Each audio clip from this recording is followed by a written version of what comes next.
आज हम कक्षा 7 में विषय हिंदी चौ चौथी इकाई कथनी और करनी के बारे में पढ़ेंगे।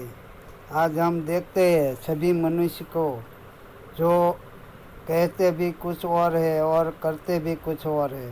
तो इस कहानी वाला निबंध में भी यही बात उजागर की है।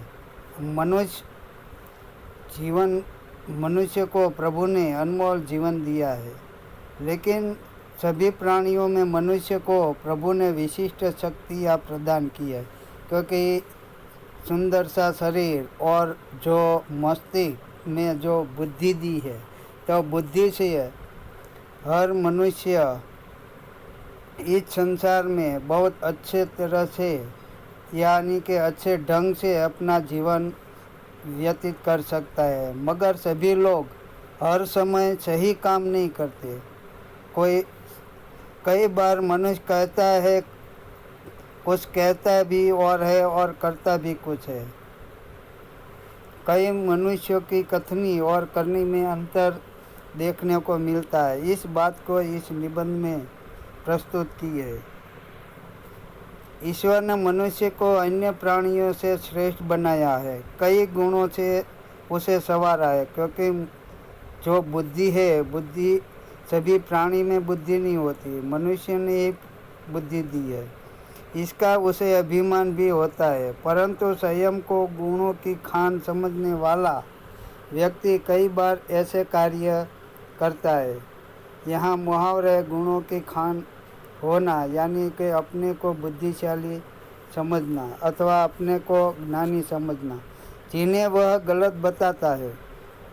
कथनी और करनी में अंतर के ऐसे कई उदाहरण रोज देखने में आते हैं। तो यहाँ पहला उदाहरण दिया है कि बस्ती के बीच सरकार ने पार्क बनाने की जगह छोड़ रखी थी। आज हम सिटी में देखते हैं, शहर में, तो कई सर्कल देखे हैं आपने, तो वह जो बस्ती होती है उसके बीच में सरकार पार्क बनाने की जगह छोड़ते हैं और वहाँ पार्क बनाता है। बरसात के मौसम के मोहल्ले के एक सज्जन को उसमें फूलों के पौधे लगाने की सूझी। बात अच्छी थी। वे कभी से पौधे लाए, कतार से उन्हें रोपा। पौधे यानी कि बीज या छोड़ जो, और कतार से उन्हें रोपा। कतार यानी कि लाइन में, रोपा यानी कि जो उसे जो बोते हैं उसे रोपा कहते हैं। देखभाल की, पौधे बड़े हो गए हैं। कुछ दिनों बाद फूल खिलने लगे, पार्क अच्छा लगने लगा। मोहल्ले के लोग सुबह शाम पार्क में टहलने लगे। यानी कि वह सभी पार्क में घूमने आने लगे सुबह शाम। फूल सबको अच्छे लगते हैं, क्योंकि फूलों देखने भी अच्छे लगते हैं और उसकी खुशबू भी हमारा मन मोह करती है। पार्क में लोगों के आने जाने से उन्हें लगा कि लोग इन फूलों को तोड़कर ले जाएंगे। उन्होंने एक तख्ती के ऊपर यह लिखकर टांग दिया कि फूल तोड़ना मना है, क्योंकि उसे डर था कि यहाँ जो टहलने वाले लोग जो मेहनत मैंने की है और फूल वह तोड़ कर ले जाएंगे, इसलिए फूल को कोई भी व्यक्ति फूल न तोड़े। इसलिए उसने एक बोर्ड तख्ती लगा दी कि फूल तोड़ना मना है।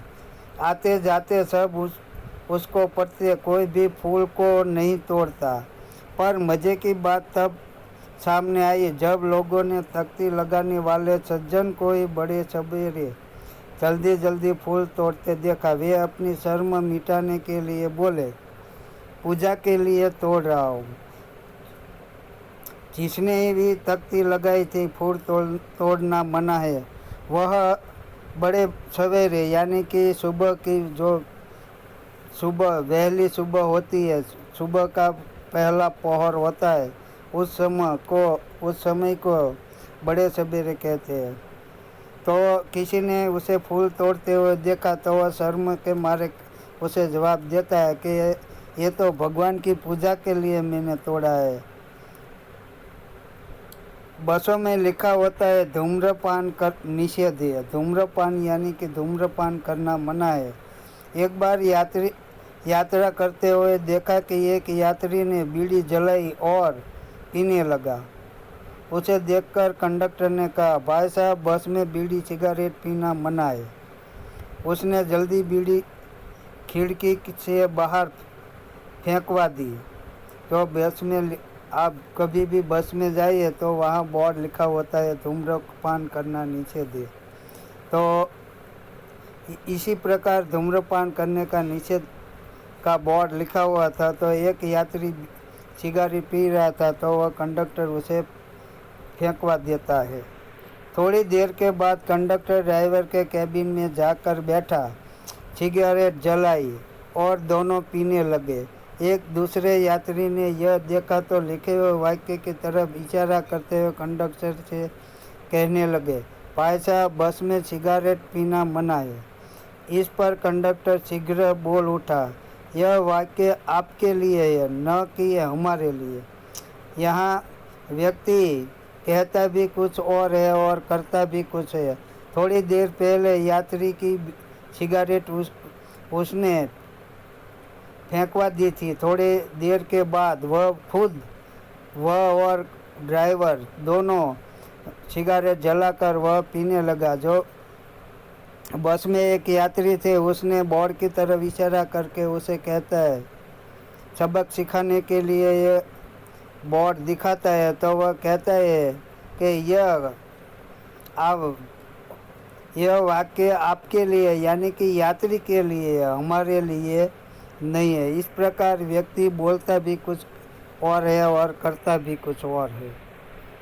एक व्यक्ति दुकान पर गया। स्कूटर दुकान के सामने खड़ा कर ही रहा था कि दुकानदार बोला, आप अपना स्कूटर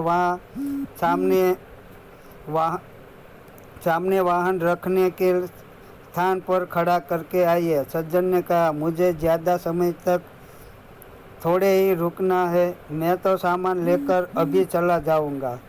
दुकानदार बोला, पर दुकान के सामने बीच सड़क पर स्कूटर खड़ा रखना कोई ठीक बात नहीं।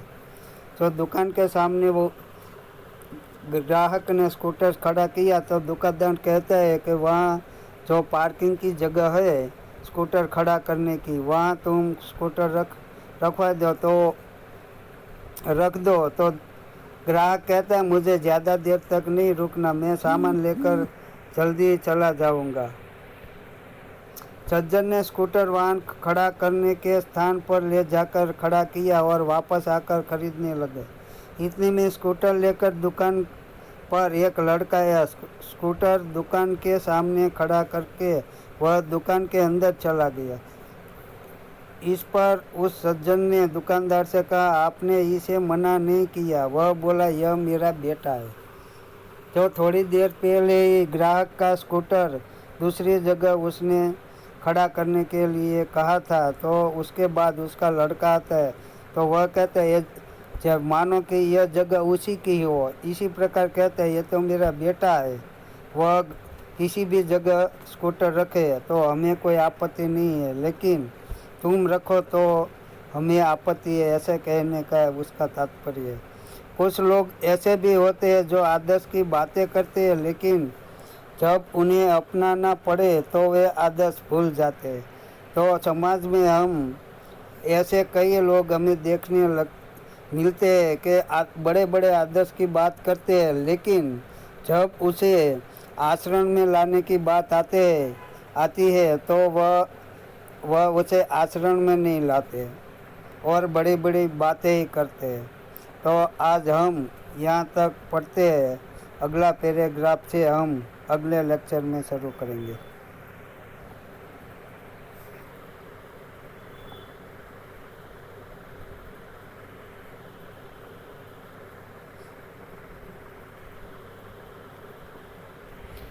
एक दिन एक सज्जन के घर उनके मित्र मिलने आए। दोनों मित्र बातचीत में मग्न थे कि किसी ने दरवाज़ा खटखटाया। उन्होंने खिड़की से झांककर देखा, बाहर मकान मालिक खड़ा था, जो पिछले 4 मास का किराया मांगने बार बार आ रहा था। उन्होंने अपने बच्चे को समझाकर बाहर भेजा। वो एक दिन एक सज्जन के घर उसका मकान मालिक, किराया यानी कि मकान का भाड़ा होता है, उसे किराया कहते हैं, वह उसे बार बार मांगने के लिए आता है। तो वह अपने बच्चे को किस प्रकार समझाता है। जब बच्चा बाहर आ गया तो मकान मालिक ने उससे कहा, तुम्हारे पिताजी कहाँ? पिताजी से कहो कि मैं मकान का किराया लेने आया हूँ। बच्चे ने तपाक से जवाब दिया। पिताजी ने कहा है कि वे घर पर नहीं है। बच्चे की बात सुनकर मकान मालिक हंसने लगा। घर में बैठे मित्र के चेहरे पर भी मुस्कान आ गई, जिसे देखकर वे सज्जन पानी पानी हो गया। जो बच्चा निर्दोष होता है उसे आप जो भी शिक्षा देंगे वही वैसा ही वह कार्य करेगा। तो आप जिसे पिताजी ने उसे बताया था कि आप बाहर जाकर मकान मालिक को बोल दो कि मेरे पिताजी घर पर नहीं है, वह बाहर गए हैं, तो बच्चा भी कहता है मेरे पिताजी ने ऐसा कहा है। तो यह बात बच्चा जब कहता है तो मकान मालिक भी हंसने लगता है, क्योंकि जो पिताजी की पोल खुल जाती है और घर में बैठे उसके मित्र भी मुस्काने लगते हैं, क्योंकि जो बुरी सच्ची बात होती है वह एक दिन जो बात झूठ होती है वह कभी न कभी एक दिन बाहर आती है और तब हमें लज्जित होना पड़ता है। एक सज्जन ने अपने पोते को यह सिखाया था कि हमें कभी किसी काम को गलत ढंग से नहीं करना चाहिए, सदा अपनी बारी की प्रतीक्षा करनी चाहिए। तो आज हम यहाँ तक पढ़ते हैं, बाकी का पाठ इकाई हम अगले लेक्चर में पढ़ेंगे।